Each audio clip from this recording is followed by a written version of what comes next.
近1-2年来，这个 AI 的话题不断，那藉由这个大模型的数据的训练，那它可以做的事情就越来越多了。那今天我们来介绍一款这个很知名的这个软体，这个 Adobe 的 Illustrator， 这是一款专业的绘图软体，它也带来了这个新增加的功能，就是可以用文字的叙述来生成这个图片，或者是图形。那当然这是一个付费的软体，那首先你可以试用，那看看适不适合你。我不是专业的这个绘图人员，但是借由这个最近这一次新版的2024版的这个 Illustrator，那上礼拜它有新增加这个 AI 自动生成图片、图示以及场景的这个功能，那就对我们这种半吊子的绘图软体的人员来讲就很方便。那跟各位介绍，如果你是这个会有一点基础，或者说你没有基础，那藉由今天的这些展示，你也可以很容易的产生出这个你所需要的图片。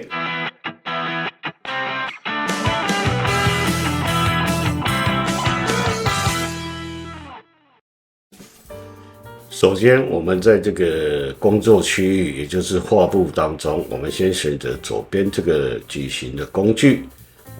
然后在空白处，我们画一个，然后那个颜色我们可以先不管它。那这边下面就有产生向量，这个是贝塔，或者是填色，那这个也是 AI 填色，可能说你自己有画很多图形，比如说画一只鸟，或者是一个动物，或者是什么样的图形，OK， 那我们从这边跟这边都可以，它目前有2种功能，那我们是需要想成向量的这个图形，那我们就按，那这边有个提示，就会变成是提示了。那我们可以简单来看，我们现在就打电脑2个字，简单一点。那这边检视所有设定，这边我们按一下，那用电脑那选择一个图示，那这个效果样式参考，那样式参考我们就不符合，就把它打叉叉，我们只要那个。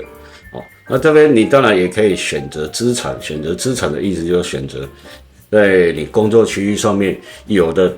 物件图形，也可以是照片，也可以是你的向量画好的向量图，或者是线条等等，一切的物件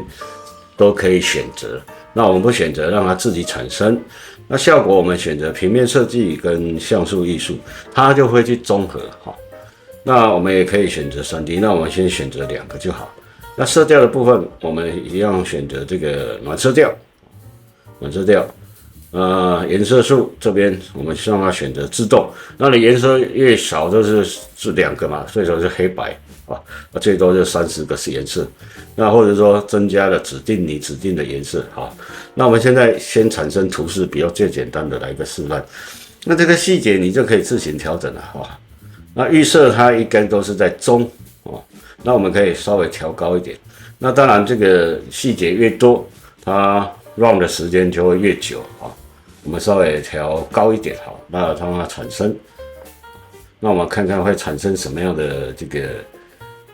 结果这边提到的就是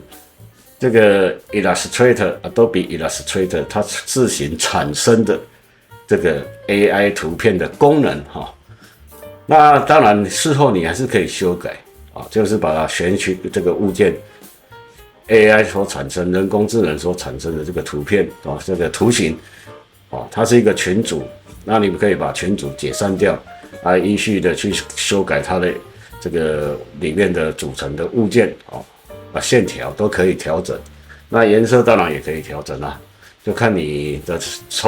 操作的熟悉度怎么样。那这里对于一般不会画图，或者像我不太会画图的这个没有什么 idea 或者是灵感画图，没有受过正规绘图训练的人来讲，只要我描述的够清楚，它产生的这个效果，确实还是可以，还是不错用来搭配的话当然也不可能说一下子就产生哦，是现在产生好了，我们可以看到画面哈。那现在这个是暖色调的，好，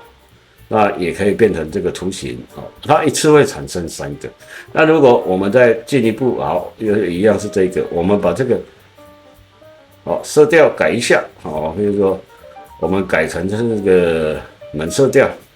或者来一个鲜明的，好了，鲜明颜色。那我们这一次是主体，然后看它会跑成什么样子，好，那样式参考我们就不参考了。那效果我们来改换一下，极简主义，用极简主义本剧的项目也把它选起来，那再来跑一遍，那我们就看看它这个跑的效果什么样。那顺带一提的是，我这一台是这个 MacBook Pro 的，但是是2015年的 Intel 晶片的，这个蛮久了，配备也不是很好，也是只那个 i5 而已哈。那记忆体也只有8G， 好，那现在也可以看到它目前已经跑出来了，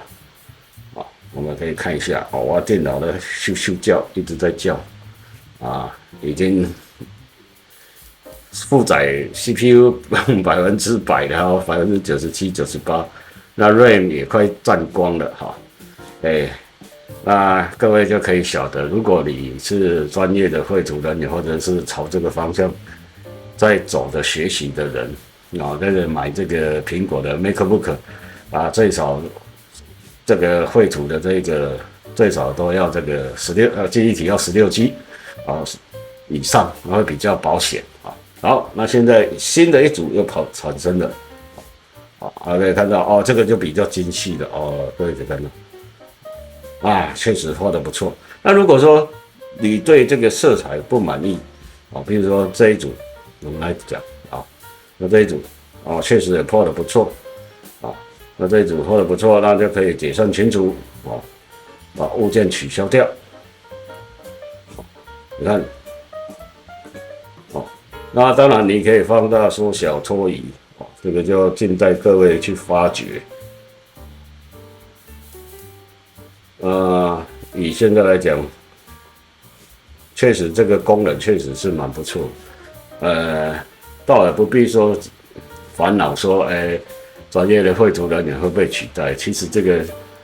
是蛮好用的，对我们这些不太会绘图的人来讲，确实是蛮有用、蛮有效的那当然，你说目前这个阶段，在我试用的这个差不多1个礼拜，那我就现在都转用这个 Illustrator 来这个做这个我的这个 YouTuber 的这个影片的这个缩图